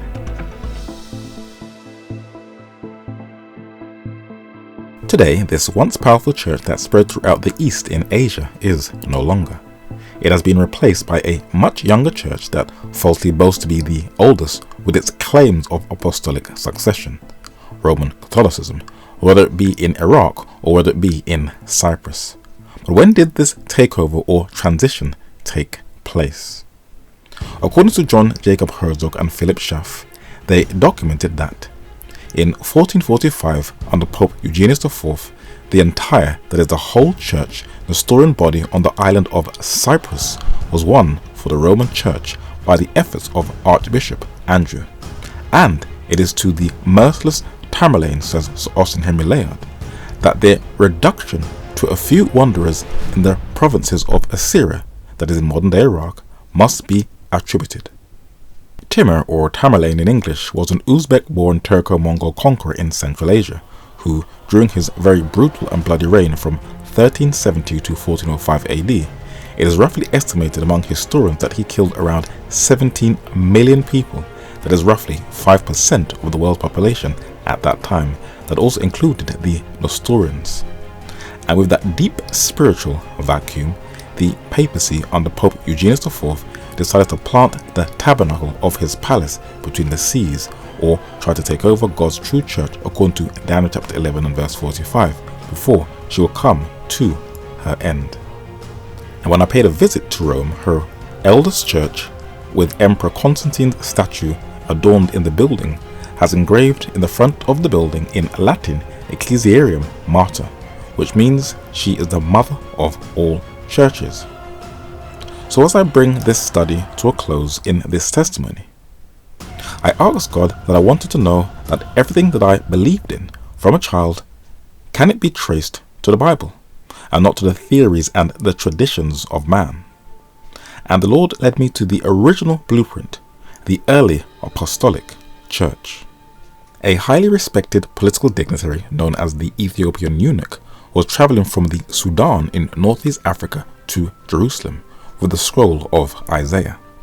And when he received a Bible study on Isaiah chapter 53 in Acts chapter 8, a man who modeled himself after him during conversion said that now the Ethiopian was willing to be saved by Jesus Christ, said Olaudah Equiana, the sinner's only surety, and also to rely on none other person or thing for salvation. This is the Christianity I always wanted. I wanted every sound doctrine that I presented to the public to be from the Holy Scriptures, and the Lord led me to Bible-based biblical scholars to clarify these points. In a 3-volume set book titled The History of Protestantism, Dr. Wiley said, "Creeds or church manuals are the handmaids only, not the judge. The authority they possess is in exact proportion to the accuracy with which they interpret the divine voice. Their authority can be plenary because their interpretation can never be more than approximation to all truth as contained in the Scripture. The Bible alone must remain the one infallible authority on earth, seeing the prerogative of imposing laws on the consciences of man belongs only to God." In another book titled The Plenary Inspiration of the Holy Scriptures, the 19th century Swiss Bible scholar Louis Gosson said, quote, "Ought not every true Christian to be a theologian as far as he can? Is he not enjoined to be learned in the Word of God, nurtured in sound doctrine, rooted and established in the knowledge of Jesus Christ? And was it not the multitude that our Lord said in the midst of the street, 'Search the Scriptures,' that is in John chapter 5 and verse 39. This is why I encourage people to research and study for themselves so that no one can manipulate you and take advantage of you." In a book titled The Christian Philosopher, this is one of the reasons I do not condemn or ridicule people, but try to restore people. For the Scottish scientist and minister Thomas Dick said, "The man who takes an enlightened view of all the works and dispensations of God, he does not hastily take up an evil report against his neighbor, for he considers that he himself is a frail, sinful creature, and might possibly have fallen in a similar way, had he been placed in the same situation." So in my very deep search for God with prayer and inward daily wrestling, I was led to Jeremiah chapter 6 and verse 16, and I wanted God to lead me to the old paths, that is God's original teachings to his church. And even though I know that most will not walk therein, you still have to share. So in Luke chapter 24 verses 47 to 49, the gospel started in Jerusalem, where Jesus instructed that it should first be preached there. And 1 Thessalonians chapter 2 and verse 14 is clear that the first Gentile converts were modeled after the churches of God which are in Judea. And this led me to the Nestorians, or the Assyrian church. And it was when I studied their original beliefs before they were overtaken by Roman Catholicism, I could excitedly trace my own biblical roots too. So through a very intense sifting through some ancient files, I saw that what I believed in was strikingly similar and identical or exactly the same to the Nestorians. I was raised as a child to not eat any form of meat from the pig. And what was very interesting is the fact that the Nestorians also do not eat no pork. Jesus has a threefold ministry. While he was on earth, he was a prophet. At present, as he intercedes on our behalf in heaven, he is a high priest after the order of Melchizedek, according to Psalms 110 and the book of Hebrews. And when he returns, he is coming back as a king. Biblical scholars from the UK like William Whitaker, John Milton, Matthew Henry and Humphrey Prideaux all taught that Jesus had a threefold office and was appointed to be a prophet, a priest and a king. But who preceded them by many centuries? The Euphrates was one of the 4 rivers that watered man's earliest and first home, the Garden of Eden. It was a lifeline for the ancient Assyrian Empire, but they once brutally dominated the Middle East. But under the preaching of Jonah, they humbled themselves and turned from the idolatrous worship of Asherah to the worship of the true and living God, Yahweh. But in their zenith of domination, they had a vast library that contained everything from literature, maths, astronomy, music and religion. And their Christian Nestorian successors were also skilled in music, maths, geometry and astronomy. And while men like the English physician William Harvey is credited for the system of circulation of the blood, just building upon the foundation of the Arabic scholar Ibn al-Nafis, who expanded upon the works of the Greek physician Galen, Western science and Islamic science would not have been made possible without the Nestorians who laid the foundation for them all, and who also wrote extensively on the Bible and its heavenly author, with their many manuscripts still preserved in libraries. By the time Layard visited the small remainder of the Nestorian church, they had greatly waned in number, and their respect and prestige was gone when he passed through Iraq, Armenia and Persia. Many of them looked very poor and downtrodden, and it was hard to distinguish them from their Muslim neighbours, for they dressed the same. But they still retained their old faith, and when Layard spent time among them, he recorded what they had inherited from the early primitive apostolic church. The doctrines of Christianity had early penetrated into the Assyrian provinces. In the first part of the 5th century, the Chaldeans were already recognized as one of the most extensive sects, the descendants of the Assyrians.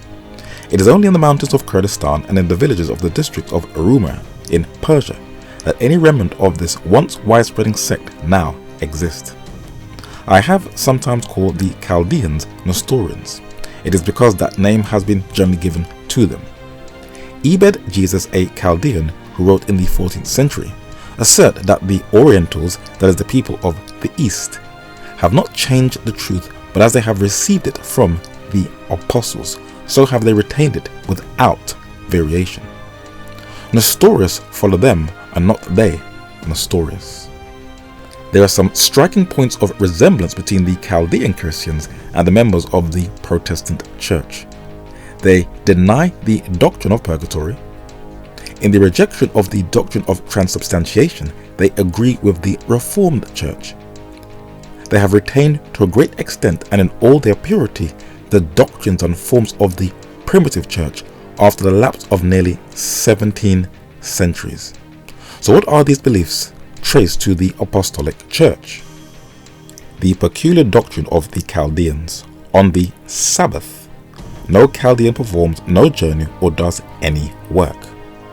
We believe in one God, the Father Almighty, in one Holy Spirit, and in one Lord Jesus Christ, the Son of God, a prophet, who sitteth on the right hand of the Father, a priest, and is again to come and judge the living and the dead, and the resurrection of the body and life everlasting, a king.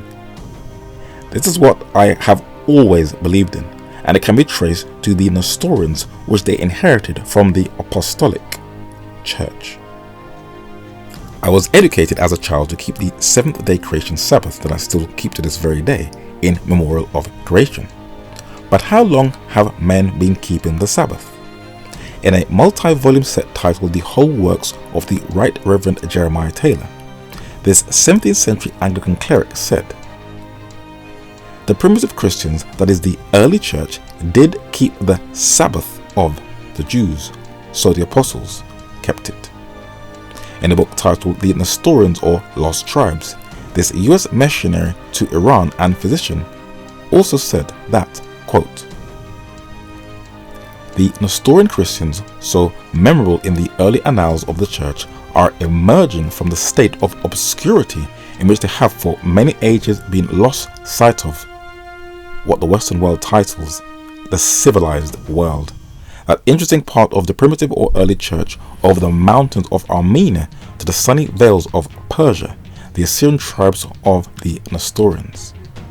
He said that the Nestorians have also the preparation before the Sabbath, commencing about 3 hours before sunset on Saturday, when all labor should cease except what is necessary to prepare for spending a nice, quiet Sabbath.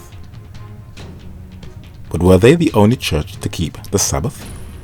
John Jacob Hergos and Philip Schaff gives us a detailed, in-depth historical breakdown, and I realize that true history is hidden from the masses.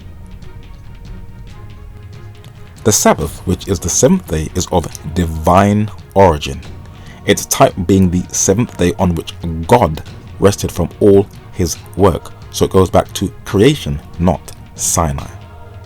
None questioned that it was observed by Jesus Christ, case closed, and his apostles, no further questions, Your Honor, and by Christians generally during the apostolic period. But did it stop there? In the Western Church, the seventh day continued to be observed quite generally till the 5th century, and traces of it were noticeable in some parts of Europe much later. In Scotland and Ireland, as well as in England, the seventh day was regarded and observed as a Sabbath in the 11th century and later. In the Oriental or Greek branch of the Church, the seventh day continues to be observed to this day, and this was written in the 19th century. Interesting.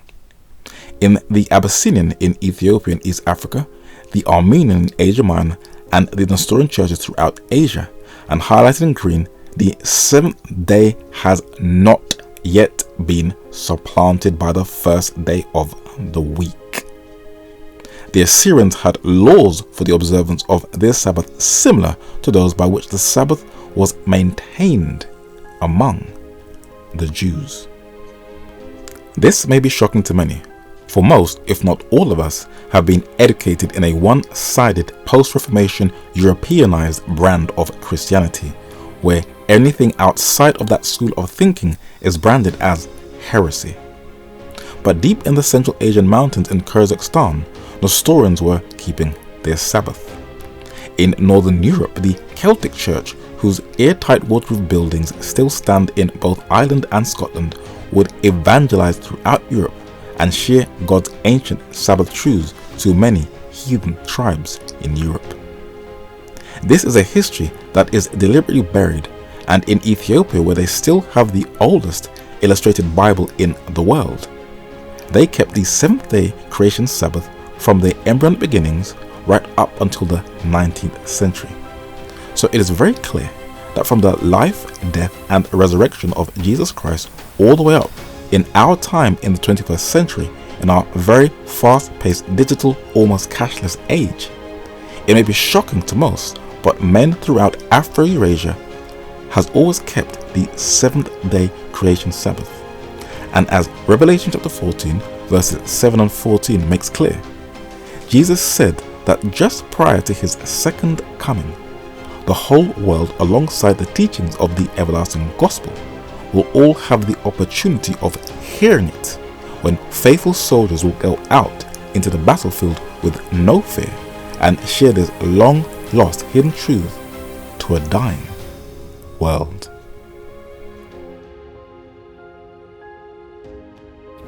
So this is why I do Even Up the Doors, and I just found it really amazing and fascinating that I can trace my biblical doctrinal beliefs to the oldest church in the world, the Assyrian church.